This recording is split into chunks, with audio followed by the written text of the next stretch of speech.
Hello viewers, today I'll show you a recipe for rosemary makgeolli, delicious Korean rice wine made with rosemary. The concept for this brew is traditional pine needle makgeolli, solid makgeolli, and also before hops, beer in medieval Europe used rosemary and other herbs. So look up Brew to learn more about that. I want a strong herbal medicinal flavor out of this. That's the goal for this brew. Now, is this rustic?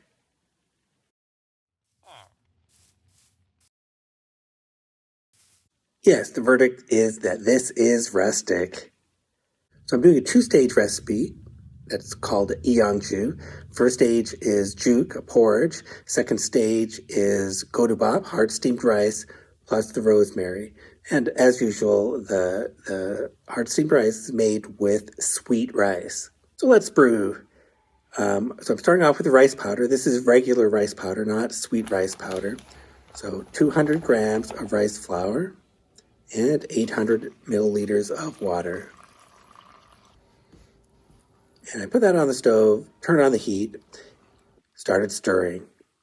If you like this video, please click that like button and subscribe, and please share this video wherever it is appropriate. I appreciate your help in spreading the word about rustic Asian rice wine. And I'm still stirring this. Oh, but finally it's thickened. So it thickens quite suddenly. Keep your eye on it. Always be stirring. Now put it aside to cool. In fact, I'm going to use an ice bath this time. I'm in a hurry, so I'm going to put that rice flour porridge in the ice bath. That'll cool it down faster. Let it cool to room temperature. And in the meantime, I'm going to mix up the nuruk with some water. So around 90 grams of nuruk. I'm going to grind this up first, though. Those pieces seem a little big. It might help to have smaller pieces. So I want about 90 grams of nuruk here. Okay, a little more. And 200 milliliters of water and wine yeast. So I'll mix that up and set it aside while I'm waiting for it to cool. Okay, now that juk is cool and it's especially thick now. It's going to be hard to mix up. So I'm going to pour in the nuruk mixture and then carefully fold in and stir more and more. So the more I stir this, the more liquid it's going to get, and that's going to make it easier to pour into the jar. So and also it's going to incorporate a lot more oxygen. This step is actually quite important. You need you want a lot of oxygen at the beginning to get the process going. You want some lactic acid, bacteria action. You want the yeast to start reproducing. All that needs oxygen. So you probably need 10 minutes of stirring here. Now it's nice and liquid. And I'm going to pour it in the jar. Oh, and it poured so nicely. But my phone ran out of space at this point. So just imagine how nicely it poured into that jar. Hardly any mess at all. And that worked very well. Keep the lid loose. It's too hot upstairs, so I'm going to ferment this in the basement where it's around 20 degrees Celsius, 68 degrees Fahrenheit. Now it's the next day. I'm going to stir it twice a day for the first 2 days. So some bubbles. So it's starting to ferment. It is nice and cool, so I'm going to take my time. In the evening, I can already tell it's liquefied a lot more. It's ready for the next infusion of rice. Let's get some rice in there. It is best to use sweet rice. Use sweet rice, 800 grams of sweet rice here. You need to wash the rice gently and rinse it repeatedly. Wash the rice respectfully and intentionally. Focus on washing. Breathe consciously, no distractions. Prepare this rice for transformation. Be aware of the texture of the rice, the flow of the water. If you get bored, count the stirring motion of your hands. Multiples of 3 are good. Definitely don't stir 256 times. Is it tedious to wash the rice? In any case, the rice is washed. We're going to soak it for at least 3 hours. I'm going to soak it overnight. And the next morning, it's time to make kodabap. So drain that rice. Drain that rice for 30 minutes. And here's the star attraction, the rosemary. So this was fresh rosemary. I froze it. And now I want to use it. So I'm just going to take it out and remove the leaves. So, as you know, rosemary is very fragrant. I'm just going to use the leaves. This takes some time to strip off the leaves.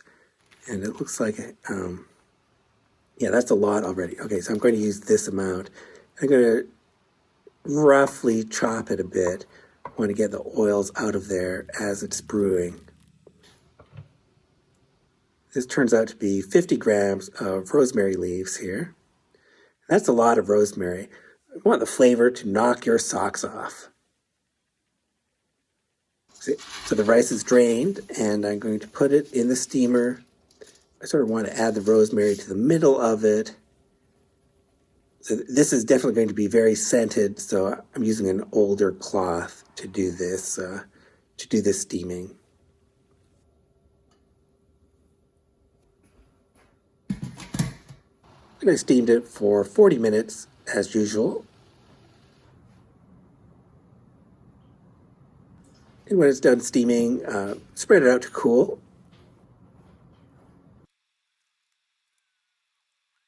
Let it cool to room temperature. And now that it's cool, bring up the jar, stir it one last time here, and we're going to add in the steamed rice, the kodabap. It was steamed with the rosemary. It is very fragrant. And we want to get that mixed in very well with the first stage. So I use my hand. I separate every grain of rice. Feels good. And back in the basement to ferment. Keep the lid loose.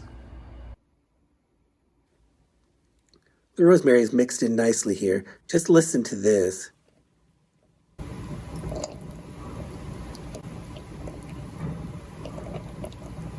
So it's really going now. That is quite active. Hopefully rosemary, like hops, is protective of the brew. It should help prevent contamination. Day 4, already a layer at the bottom of liquid. Day 5, it's clearing up a bit. At day 6, there's a consistent liquid layer at the bottom, not particularly clear, a little bit greenish, and getting greener over time. I wonder how green this brew is going to be. So now some more rice is falling to the bottom. So the liquid layer is in the middle and it's more clear now and more green.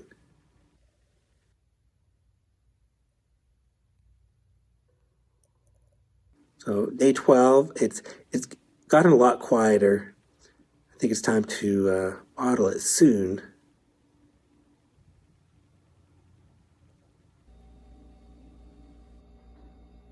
Now that liquid layer is getting thinner and thinner. Day 15, I'm going to bottle it. It's quiet, no more activity. So I'm going to boil the filter bag.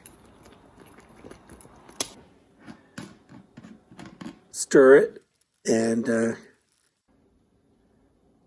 here's the boiled filter bag. It cools off very quickly. and then pour it in, pour it all out at once here. Okay, just a little bit left. I'm going to get that. Don't want to miss anything.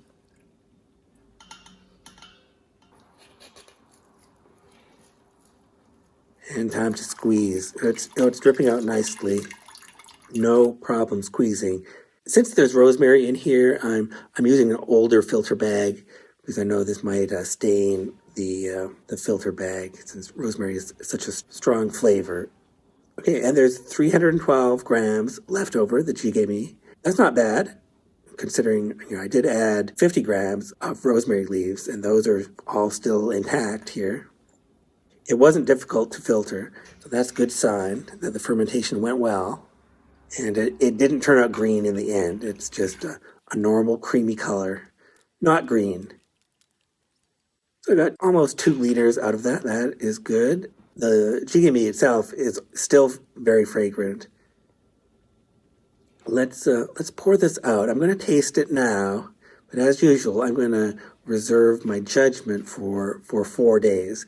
I want to taste it fresh, but not just after bottling. I want it to be in the fridge for a while before I give my judgment. But I'm going to taste it now. It looks good. It smells good. In fact, it smells like it would go well with a lot of different dishes. So goodbye, socks. Let's see if this blows my socks off. So it's been 4 days since I bottled my rosemary makgeolli, and let's see what it tastes like today. As you can see, it has settled. The sediment at the bottom is about 1/4 of the total, so that could be better. Also, it's not perfectly clear, but let's see how it tastes like, and let's see if I met my goal of making a herbal, medicinal flavored alcoholic beverage. Let's try the chongju first. I'm going to carefully pour the top layer off. That's the chongju. Okay, and I did let it brew for a while. As you can see, it's not carbonated at all, and it's not going to erupt in carbonation. Okay, so it's very fragrant. So it has the rosemary fragrance. That's perfect.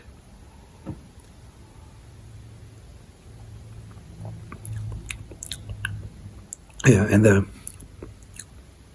there's a lot of piney flavor in this.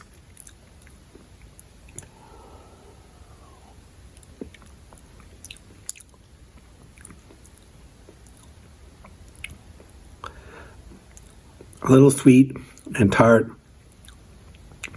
It is astringent at the end, and it is very herbal. So that was for me, that was the right amount of rosemary. I wanted something strong, something that would you could really taste. Yeah, I'm not trying for subtle here. This is yeah.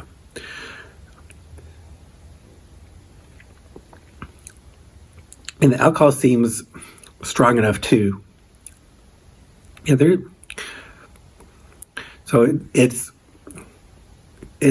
pleasantly sweet near the beginning, and at the end you get the astringent effect. Okay, so I think this is tasty. That really extracted a lot of rosemary flavor. There's no doubt what this beverage was made out of. Yeah, that's tasty.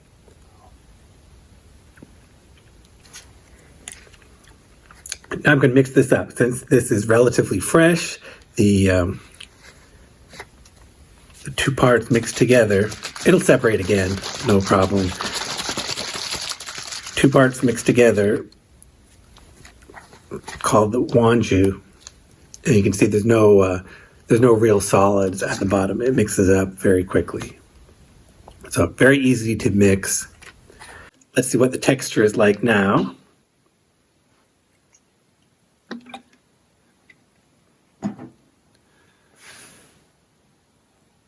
It looks just moderately thick. And the aroma is moderated a bit.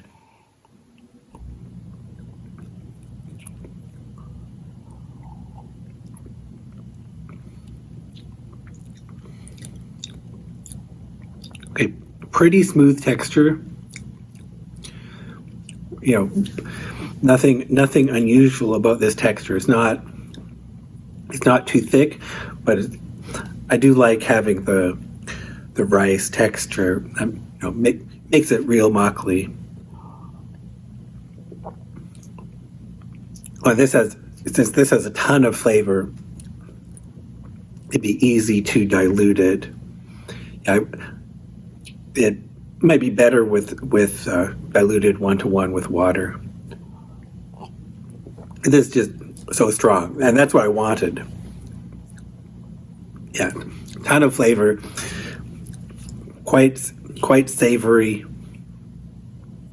Yeah, but it's a good flavor. I like it. This was I count this as successful. I hope you enjoyed this video. I hope you found it interesting, and I hope you're experimenting with your own brews at home. Let me know what you think in the comments. Thank you for watching.